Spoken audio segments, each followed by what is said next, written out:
Hey guys, welcome back to my channel. So today's going to be kind of a quick one. What I want to do is I want to create a beautiful candle holder, and this is still in our wedding engagement party series. And the first thing I'm going to do is I'm going to start with just this glass. I guess it's a candle holder, maybe a hot plate holder. I'm not really sure. But anyway, it's this glass piece that's really pretty, and then just a round mirror that I got. So I'm mixing up just a little bit of my Nick Pro resin, and I'm taking just one of those really teeny tiny silicone pots and putting a little bit of resin in there with a little bit of the Litter Bees metallic powder and silver. And then I'm going to get some of my Rolio mica powder and put that in there. So I'm kind of going for a blue and silver look in today's project. And we're just going to mix this up. Now, what I want to do is this can kind of be used in a multitude of different ways. You can use it as a candle holder, or you can even have it propped up on like a plate holder and kind of display it and use it as a really teeny tiny little mirror if that's what you wanted to do.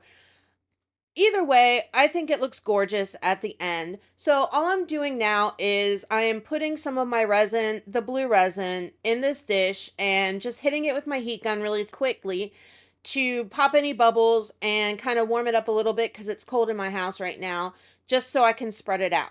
Now, hindsight, I probably should have given the glass a light dusting or not dusting. Oh my God, sanding first. Yeah, I'm going to dust it. No, sanding first just to kind of scratch the surface a little bit so the resin bonds better. But I didn't. I didn't remember until after I already poured the resin. So it is what it is.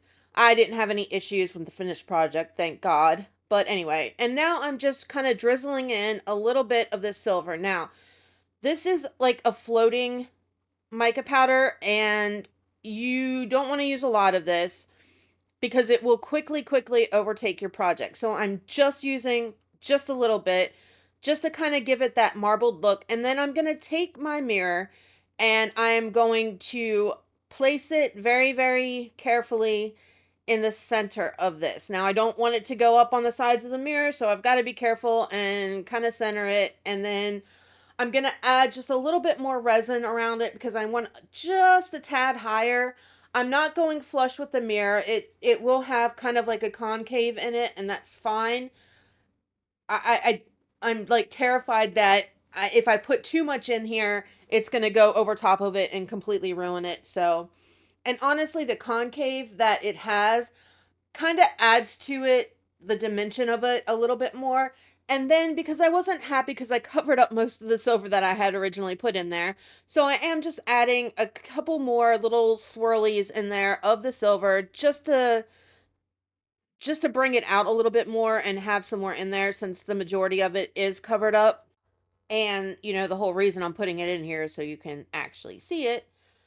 So after I'm done doing this, I am going to hit it again carefully with my heat gun. I don't want to go too hard because I don't want it blowing it up on top of the mirror. And we're just going to wait for it to cure. Okay, so here we are. Now it's 24 hours later. This is all nice and cured up and it's looking great. The silver didn't overtake it, and I think it's really pretty. But, if you wanted to, you could finish here. I'm not going to because I want it to be super pretty. So I'm just going to take some of these flowers and some of the leaves. And what I want to do is I want to add a little bit to it, just a little bit of blue and a little bit of white iridescent glitter to them, just to kind of make them stand out and shine and sparkle a little bit more. So I've got two different shades of glitter. I've got a dark blue iridescent, a light blue iridescent, and then just my white iridescent. And I'm going to take some of my gloss varnish, mix them together, and do what I do best with it and add it onto these flowers. Now, the gloss varnish in the areas that you put it in is going to give those flowers like a sheen there. I'm not putting it all over the place, but if you put it in areas where the glitter's not, you will be able to tell in the finished product because it kind of, when it dries with that glossy finish. And so you will be able to see it. So just kind of keep that in the back of your head. I am adding the blue to just to the tips of the flowers. So just around the edges, and that's it. And then when I go in with the iridescent white, I'm going to add that kind of coming out from the center of the flower just in the middles. So it's not like I'm not completely covering these up. I just want them to kind of blend in just a little bit more with the project that I'm doing and just make them shine and just give them a little bit more, because I can and why not? So that's what I'm going to do now. Now, after this is done, I am going to let them cure, or not cure, I'm going to let them dry and let it be, done. Now, I'm doing two different shades of blue because, you know, why not?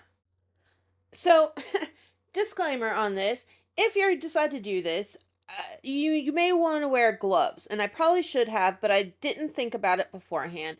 Not because, it's hazardous or anything like that, but because I I had so much glitter on my fingers that dried there because it took me a hot minute to do all of these, and it dried like a glue, and it literally glued the glitter to my fingers. Like, I had to scrub my hands with a scrub brush for a good almost 10 minutes to get this off, and then even then it still didn't fully come completely off. Like, it was serious. So you may want to consider doing gloves when if you do something like this, or I don't know, be neater than me, because yeah. Now with the leaves, I'm just going to use this iridescent white glitter, and I'm just going, just in the same fashion that I did the flowers, I'm just going along the edges of the leaves just to add that little bit of shine and shimmer to it and make them stand out and just a little bit more. Okay, now these are all nice and dry, and I decided that I still want to go a little bit further with it, so kind of going along the same thing that I've been doing here quite a bit lately, I'm going to add in these nail rhinestones. So I went through my stuff and I came up with two different sizes. So on the top and the bottom, I've got a bigger one that I've kind of calculated how many I need on each end.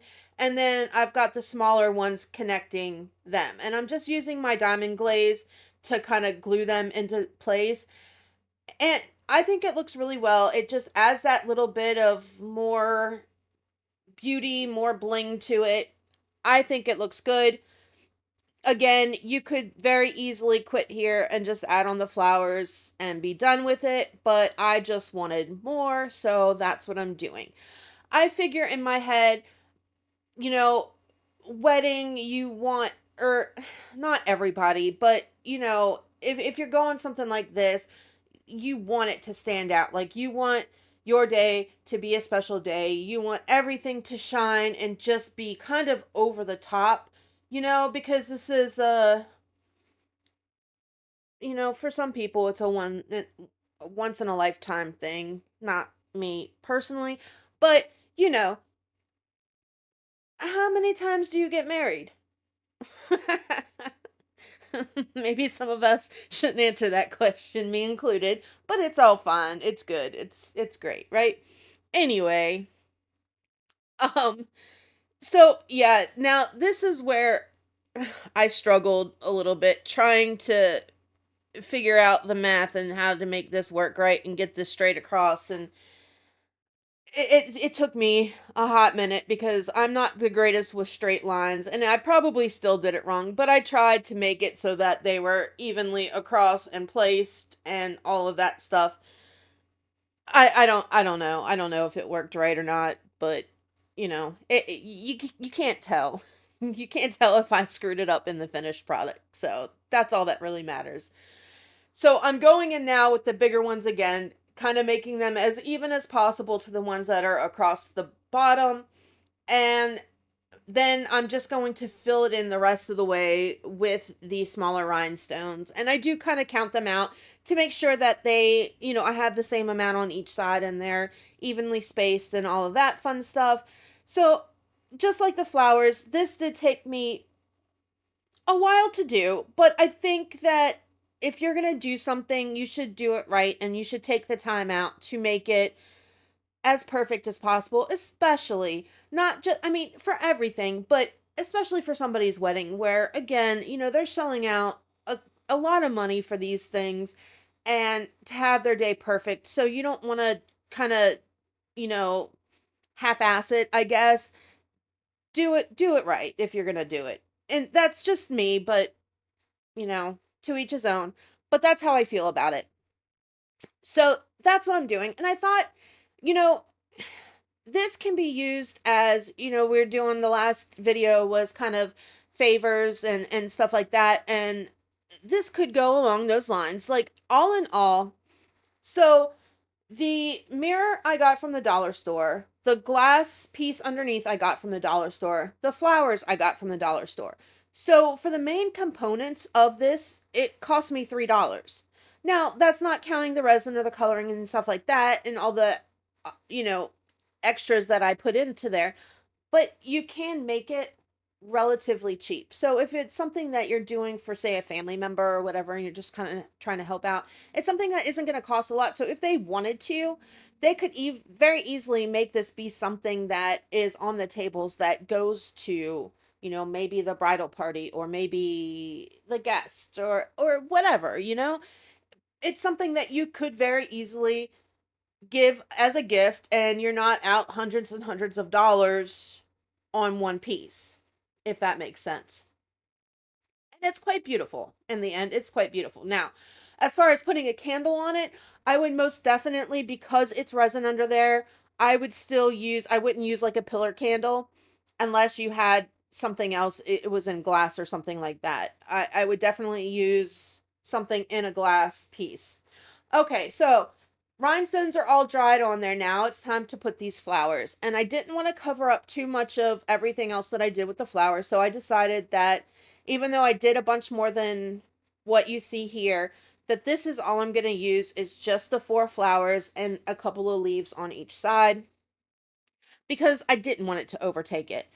I could have very easily did it on the top as well, but I thought if I did that, then that kind of defeats the purpose of putting the bigger rhinestones on there, which you can see and kind of just adds a little bit more, that I would just take away from that.